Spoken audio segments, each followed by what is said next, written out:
First, flip your Volvo key over, press this black button down and forward, then slide the cover off.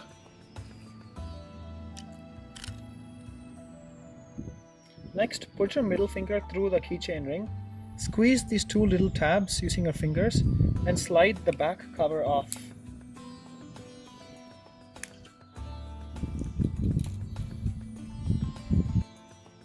Next, using a flathead screwdriver, turn the battery cover until the arrows match up. Next, using your fingernail, pry open the battery cover.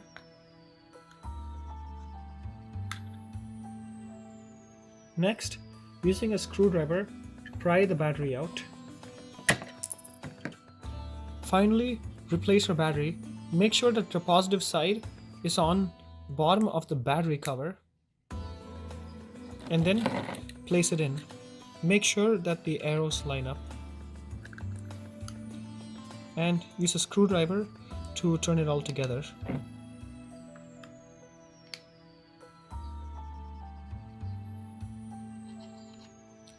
Finally, replace the covers.